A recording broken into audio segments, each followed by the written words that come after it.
Eu sou Matheus Rocha, eu tenho 30 anos, sou um pai de família, tenho dois filhos, uma menininha de 2 anos, um menininho de 6 meses. E me converti à fé católica há pouco mais de um ano, né? E essa é a história da minha vida, é o meu testemunho, né? E a gente começa isso lá em 1990, na verdade. Meus pais se casam, né? Minha mãe casou grávida. E ela teve algumas complicações na gravidez do meu irmão mais velho. E ele teve 2 horas de vida. Ela gestou até os 9 meses, mas ele nasceu com uma série de complicações e teve 2 horas de vida, veio a falecer. 3 anos depois, 2 anos depois, na verdade, ela fica grávida de mim, né? No final de 92, ela fica grávida de mim. E logo na primeira ultrassom, né, já nas primeiras semanas de gestação, ela sentia que tinha alguma coisa errada, né? Muitas dores, alguns sangramentos recorrentes. Ela procura um médico e o médico diz que o que está acontecendo é a mesma coisa que aconteceu com meu irmão mais velho, né? Só que agora parece que a coisa estava se agravando, porque algumas hemorragias internas tinham começado a acontecer e ela estava numa gravidez de risco. E nisso ela foi sendo acompanhada pelos médicos, né? Até que chegou um momento, minha família mora, eu moro em Pernambuco, né? Nasci em Recife, mas hoje eu moro em Garanhuns. E chegou um momento em que ela foi ao médico, lá em Recife, numa cidade próxima de Recife, na verdade, em Moreno, e o médico desenganou totalmente a gravidez dela, né? E ele disse assim, olha, é, é melhor que a senhora tire a criança, ou a senhora vai sofrer um aborto espontâneo, mas a gravidez não vinga, né? A gravidez não vai para frente.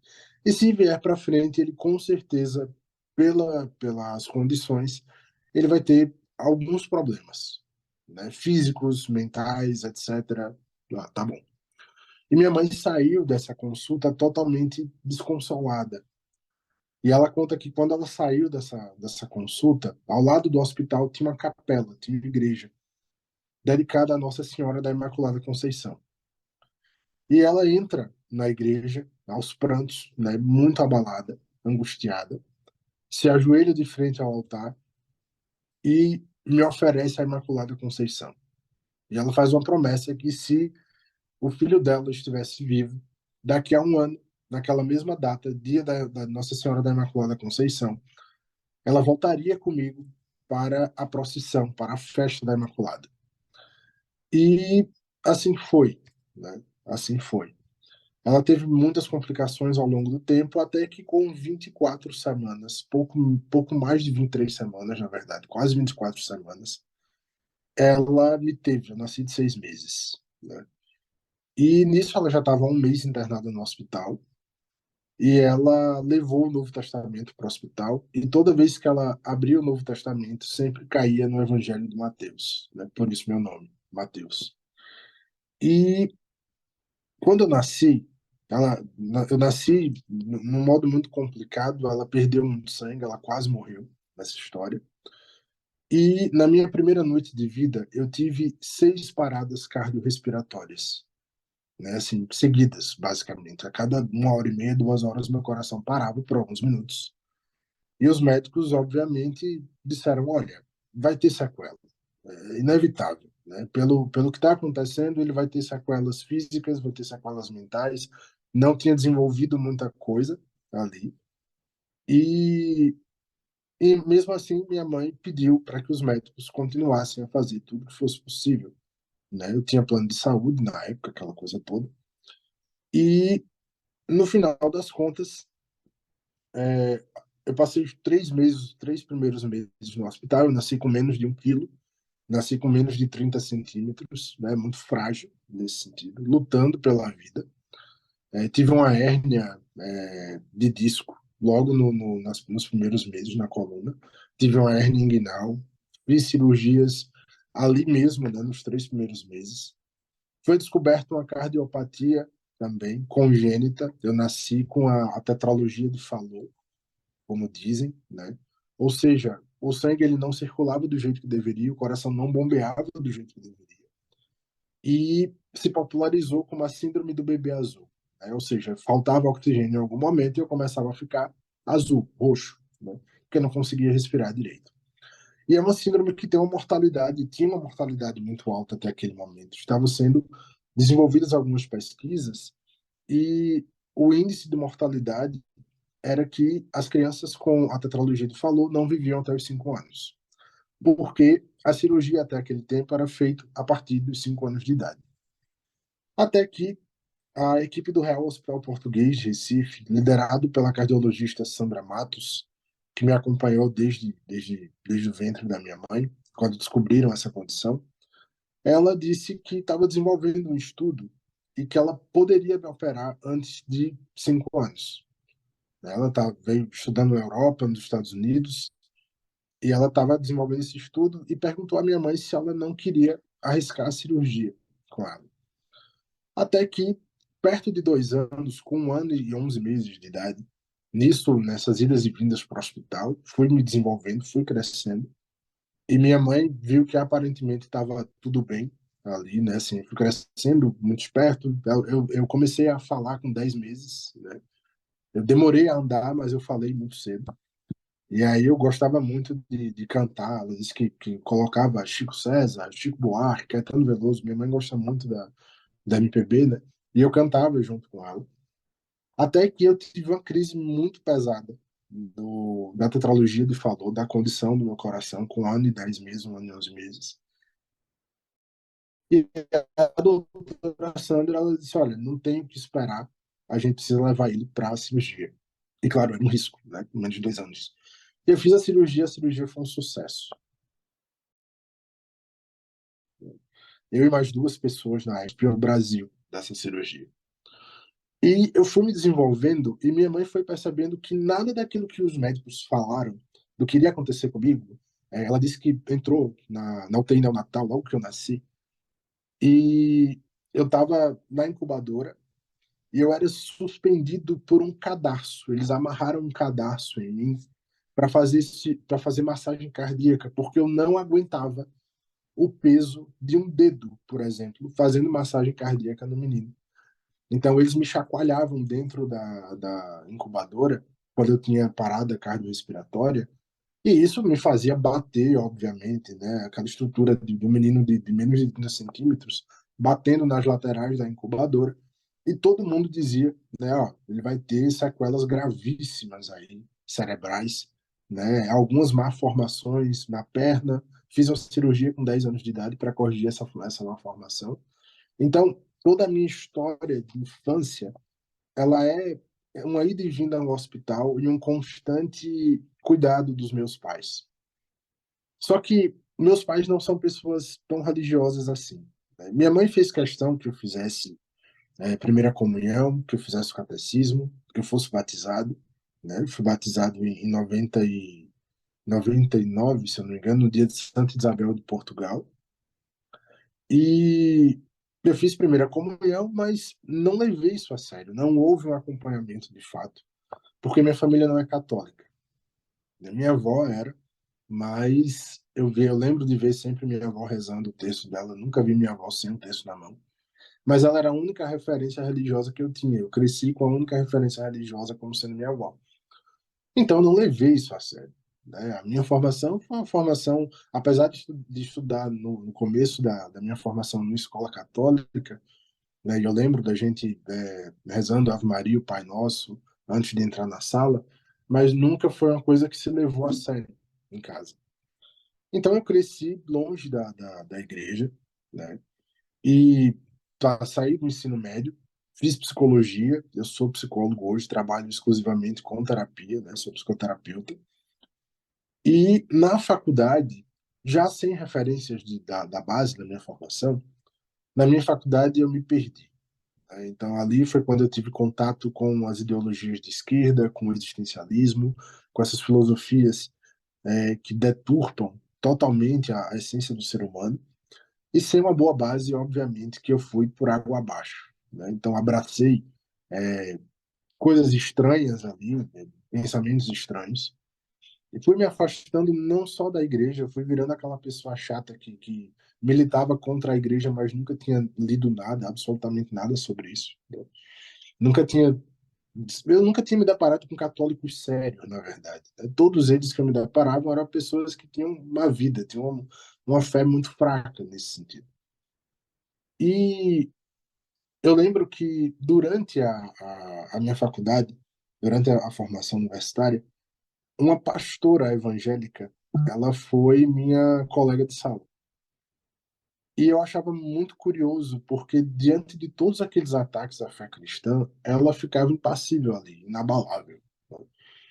E eu lembro que na minha formatura eu disse isso para ela, eu fiquei muito admirado de ver alguém com tanta convicção, com tanta firmeza da sua fé, apesar dos ataques.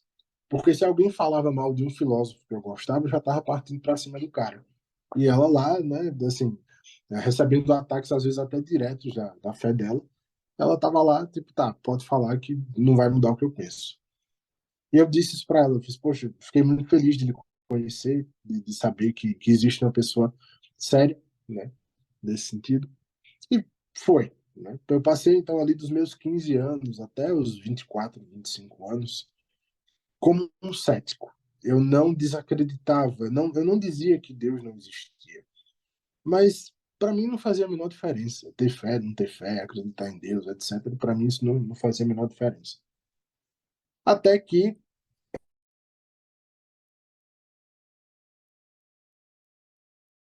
sem fazer uma oração, muitos anos sem me dirigir a Deus, aconteceu de eu estar na casa de um amigo, né, em Recife. A gente foi para um bar, a gente começou a beber, a comer algumas coisas, e eu apaguei. Eu apaguei, assim, eu não lembro muito daquela noite. Eu lembro de abrir os olhos e estar no hospital. Então eu sabia que tinha acontecido alguma coisa, embora eu não soubesse o que foi que aconteceu. Eu me dei conta em algum momento dessa madrugada que eu estava no UTI. Eu fui parar na UTI, de alguma forma. E toda vez que eu abri os olhos, a equipe médica sempre via para a minha esquerda. Ficava assim, ao pé da cama, do meu lado esquerdo. E eu ficava sem entender por quê. Tá. Até que teve uma vez que eu abri os olhos e não tinha ninguém do meu lado. E aí eu olhei pro lado e vi um senhor muito machucado. Era um velho já, um idoso. Muito machucado, todo entubado. Tá? E esse cara começa a convulsionar do meu lado. E aí a equipe médica veio para ajustar alguma coisa. Eu vi o cara convulsionando até que de repente parou. Começou a ter apito fino, né? Ou seja, ele tinha morrido. E eu senti um vento gelado vindo em minha direção. E aquilo ali me fez tremer, não só de frio, mas naquele momento eu eu fiquei, alguma coisa tinha mudado em mim. Eu fiquei com um medo terrível assim, porque eu pensei que poderia ter sido eu. Já que eu tô aqui do lado, poderia ter sido eu, né? Isso poderia ter acontecido comigo. E o que seria da minha vida se eu tivesse morrido naquele momento? Foi o que eu pensei. E no meio daquela minha angústia, eu senti de repente uma paz muito grande. E alguém do meu lado me dizendo assim: não temas, eu estou contigo. Naquele momento, na UTI de um hospital em Recife, eu me converti. Naquele momento, eu tive uma experiência pessoalíssima com Cristo. Eu saí do hospital, eu tenho entendido que eu tenho entrado num coma alcoólico, apesar de não ter bebido muito. Eu tenho um problema fisiológico com o álcool, né? Eu descobri isso naquela noite, da pior forma possível. E aquela experiência me atordoou. Eu saí assim sem entender muito bem o que tinha acontecido, eu ainda não tinha processado a experiência. Voltando para Garanhuns, eu lembro de fazer uma oração. Eu lembro de fazer uma oração a Deus dizendo assim: Deus, eu não sei o que está acontecendo comigo. Eu não sei o que foi que aconteceu, mas eu preciso que o Senhor me ajude e eu quero que o Senhor me mande alguém que me ajude a explicar isso daqui e me faça enxergar o que é isso. Algumas semanas depois, eu conheci a pessoa que viria a ser minha esposa. Né? Minha esposa, ela é evangélica de berço. Se converteu à fé católica recentemente, inclusive. Somos uma família católica hoje, graças a Deus. E ela foi a pessoa que começou a me fazer entender o que era a conversão, o que era uma vida cristã. Ela sempre foi uma pessoa extremamente sensível, devota, de uma fé impressionante. E com ela eu comecei a estudar, né?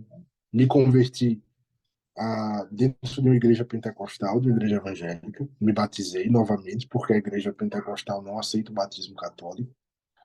E a igreja católica, para mim, até então, não era uma questão. Né? Eu tinha uma admiração muito grande pela arte, pela arquitetura, pela beleza da liturgia, mas, como todo protestante que nunca conheceu a história da igreja, eu repetia de orelhada tudo aquilo que o meu pastor falava, né? Então, que os católicos eram idólatras, né? Que Maria não tem esse poder todo, etc. Tudo aquilo sobre a intercessão dos santos, toda aquela coisa que um evangélico médio pensa, né? No final das contas. Só que essa beleza da igreja, a beleza da liturgia, a beleza da arquitetura, da arte, sempre foi uma coisa que me chamou muita atenção desde a minha conversão. Então, eu comecei a estudar, né? Eu comecei a ler a Bíblia, comecei a estudar junto com o pastor, com as pessoas da igreja. Comecei a ter algumas discordâncias ali. E naquele momento, eu saí da igreja pentecostal com um ano, mais ou menos, fui para a igreja presbiteriana. Né? E a igreja presbiteriana é uma igreja muito organizada, uma igreja já antiga, né? E ali foi que eu aprendi a. E aí, nesse meio tempo, eu reencontro, na verdade, uma que sempre foi um católico exemplar. Ele volta para Garanhuns e ele me disse que está no meio de um discernimento, porque ele se sente chamado ao seminário. E aí eu comecei a conversar com ele, né? E comecei a falar do que eu achava, né, da igreja e tal. E eu comecei a perceber que ele tinha as respostas que eu não tinha sobre a igreja. Que toda vez que eu falava alguma coisa que eu ouvia do meu pastor ou dos autores que eu lia, ele retificava. E ele dizia: não é bem assim. Né? Nós não idolatramos Maria. Nós não temos uma relação de idolatria com os santos. E ele foi me explicando essas coisas. E aquilo foi começando a fazer sentido. Até o dia que eu disse assim a ele: Eduardo, eu quero conhecer um pouco mais da igreja. Por onde você me recomenda? Eu vou para a história da igreja? Aí ele fez: não. A melhor forma que você tem de conhecer a igreja é pela vida dos santos. Então, começa a pesquisar sobre alguns santos, algum que você se interesse, né, de alguma forma, e compra uma biografia, vai assistir algum vídeo, qualquer coisa nesse sentido. Tá bom. Né?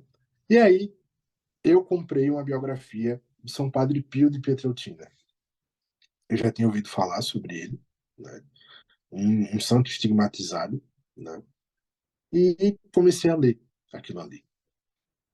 E a vida do São Padre Pio me impressionou profundamente, né? A sua devoção, a sua retidão, seu caráter, sua obediência à Santa Igreja. E eu lembro que, impactado com a vida do Padre Pio, eu procurei meu pastor na época. E eu comentei com ele, né, que eu estava lendo a biografia de um santo católico. E eu lembro de perguntar: pastor, como a igreja presbiteriana se posiciona diante de um santo estigmatizado?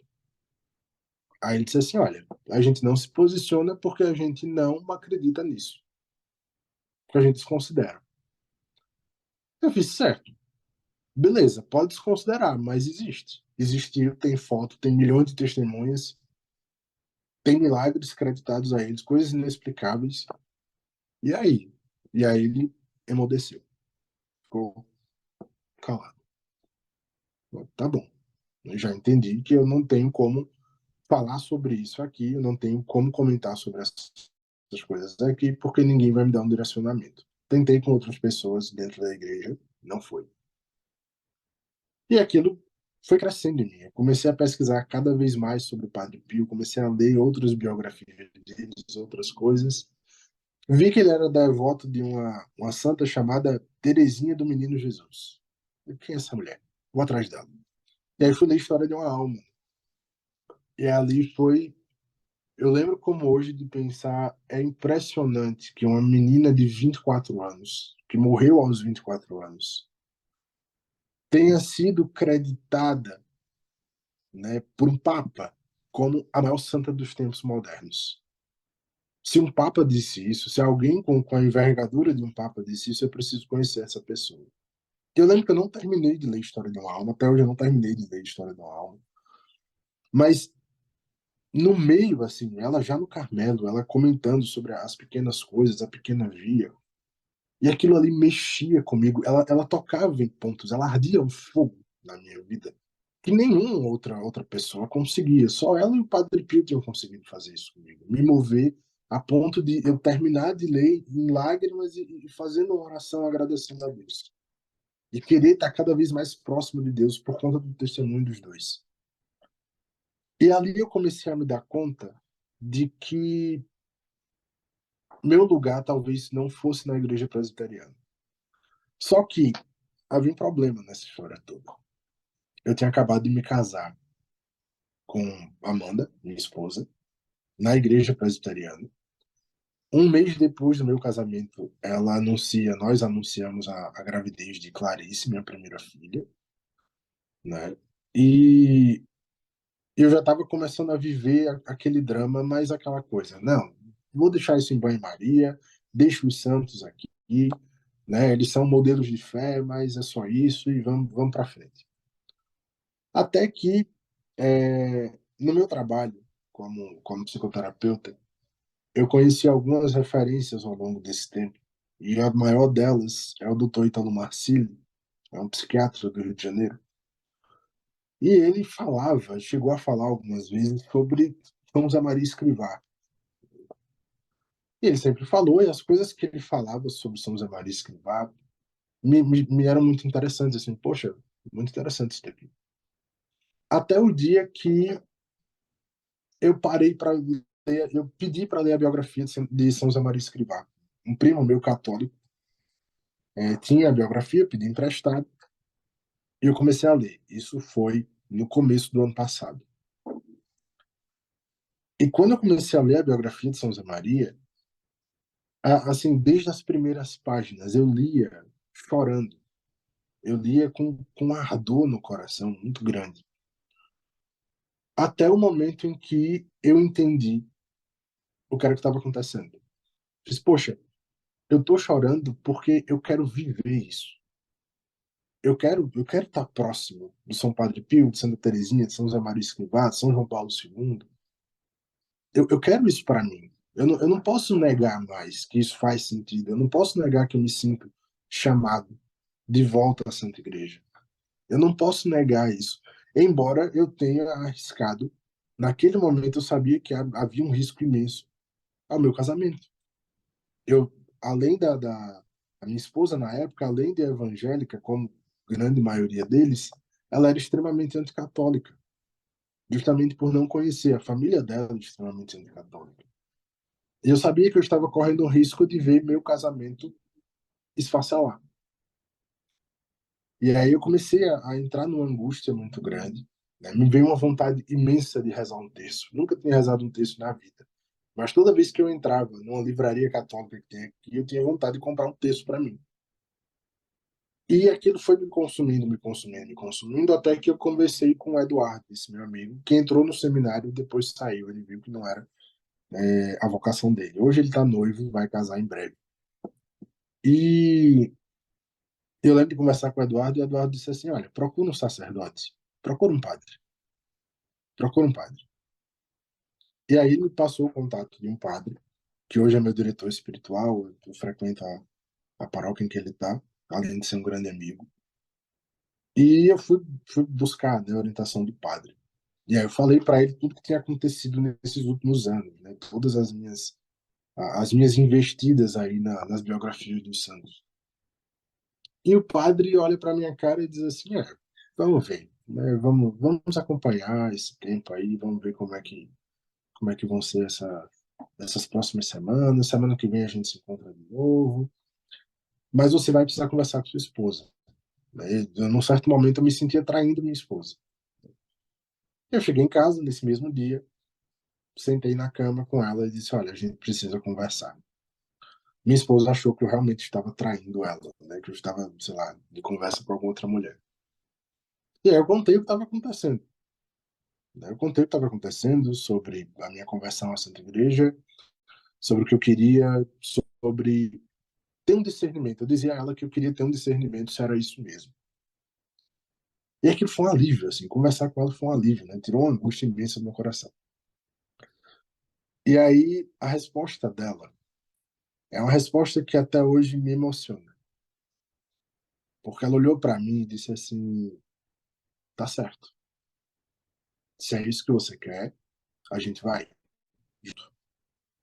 Eu vou lhe acompanhar, não vou lhe privar disso. Eu sabia que essa era uma possibilidade desde o momento em que eu lhe conheci, porque você sempre falou da sua admiração. Tá bom. Eu nunca me senti tão amado na vida por alguém, tão abraçado, tão totalmente compreendido. E eu sabia que para ela não era nada fácil ouvir aquilo. Então, naquele final de semana, eu comecei a frequentar as missas ali uma, duas vezes por semana, até para familiarizar, para ver um pouco. Comecei a ler outras coisas indicadas pelo padre. Isso foi no dia 10 de junho do ano passado, 2022. E nisso, assim, meus pastores na época não sabiam nada disso, porque eu sabia que não tinha espaço para conversar sobre isso.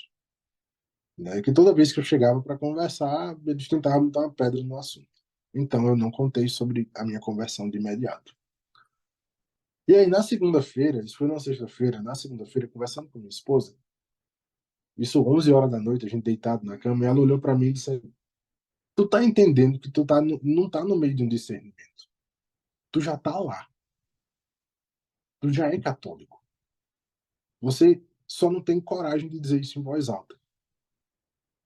E aí eu parei, eu fiz: Caceta, é verdade. Ela tá certa.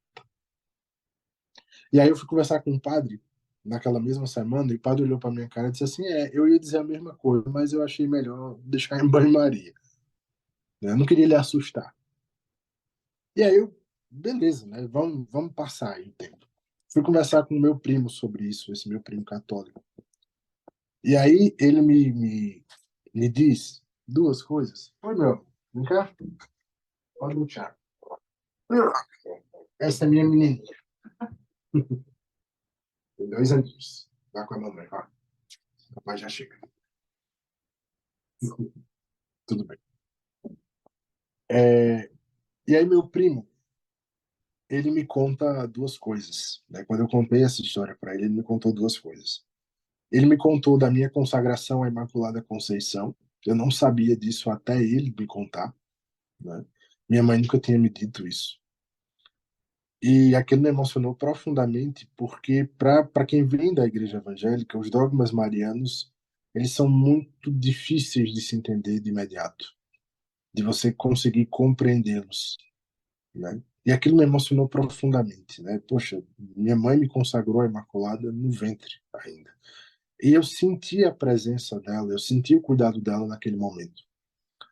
E uma outra coisa que ele contou é que meu aniversário é no dia 14 de maio, né? Um dia depois de Nossa Senhora de Fátima. E ele disse assim: Eu tinha comprado um terço para te dar de presente, mas eu não sabia se eu podia te dar de presente. Mas alguma coisa me fez entrar lá naquela livraria que a gente sempre vai e comprei um terço para você. Curiosamente, era um texto do Padre Pio, né? Com a imagem do Padre Pio. E aquilo ali, para mim, era como se Deus estivesse dizendo: tá aqui sua confirmação. Tá aqui o que você precisava. E aquilo ali, eu lembro que o primeiro texto que eu rezei na vida foi numa terça-feira, foi logo nos Mistérios Dolorosos. E eu chorava rezando o texto, cada mistério.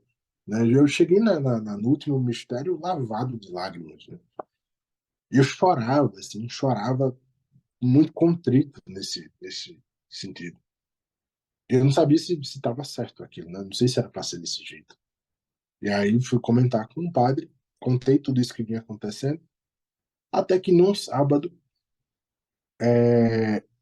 numa sexta-feira, o padre me liga e diz assim: Mateus, o que é que você acha de vir aqui amanhã fazer sua confissão geral e no domingo a gente receber na igreja? Eu falei: não, tá muito rápido. Pode ser desse jeito? Ele fez: se você quiser, pode. Eu digo: é claro que eu quero. É claro que eu quero. Eu vim me preparando para isso o tempo todo nas últimas semanas.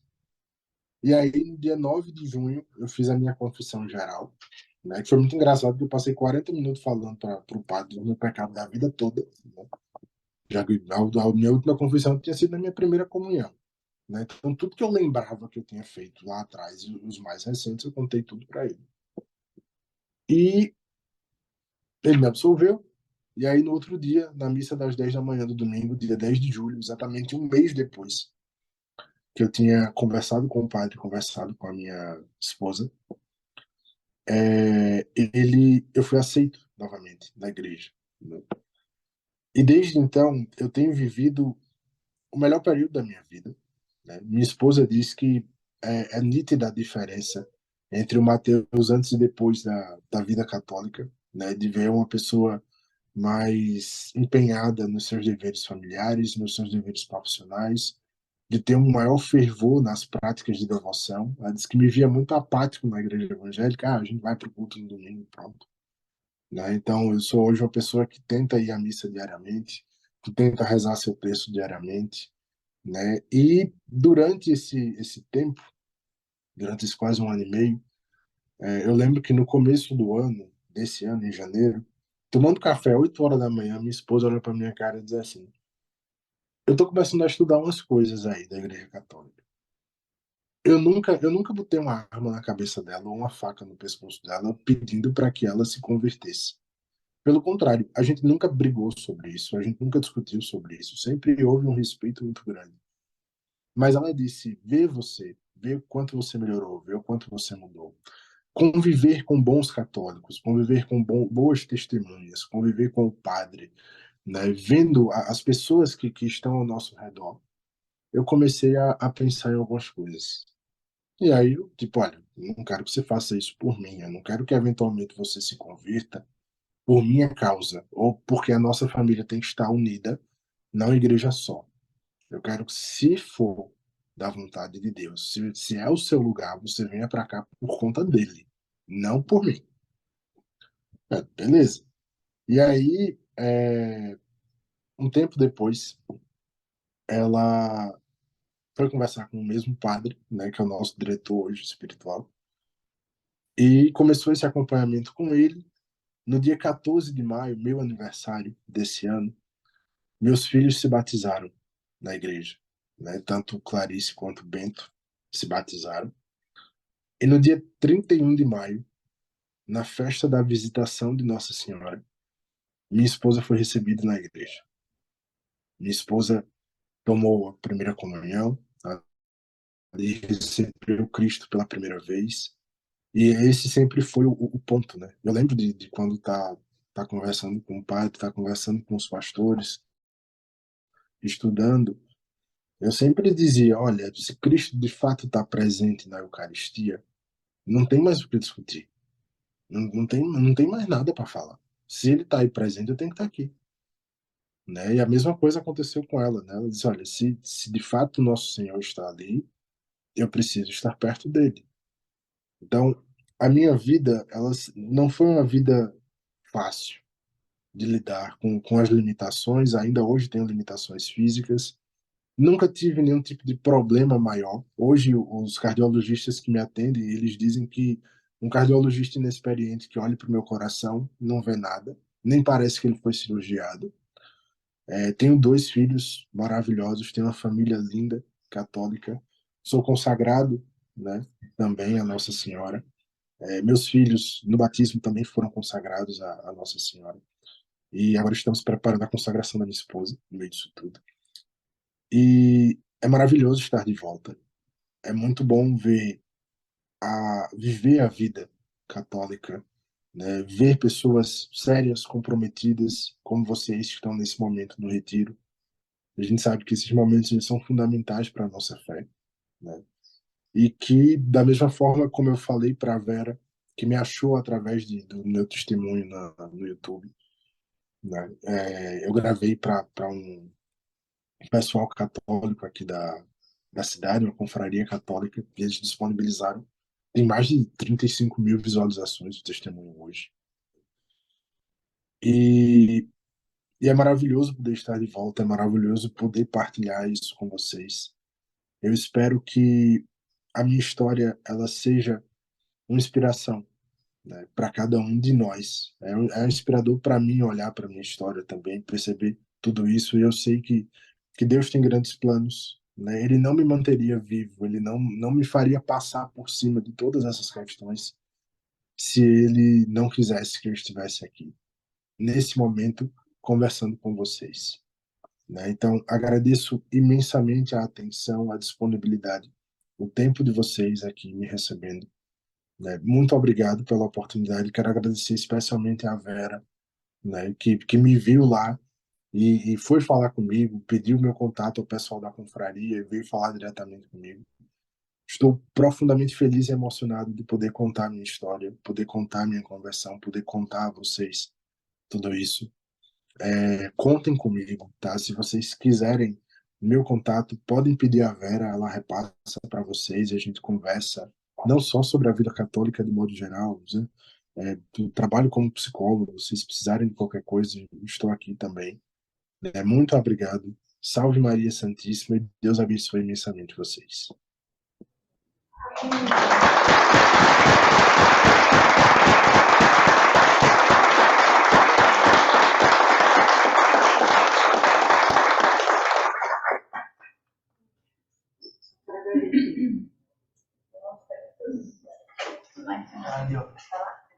Obrigada, viu, Matheus, pelo seu testemunho. Tenho certeza que, assim como eu, que ouvi a primeira vez, muitos aqui vão ser tocados, foram tocados, e a gente espera te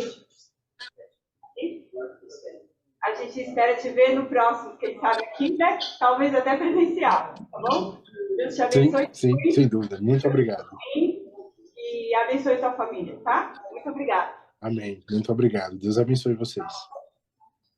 Não, eu quero só adicionar que o testemunho, a palavra em si, o testemunho arrasta, né?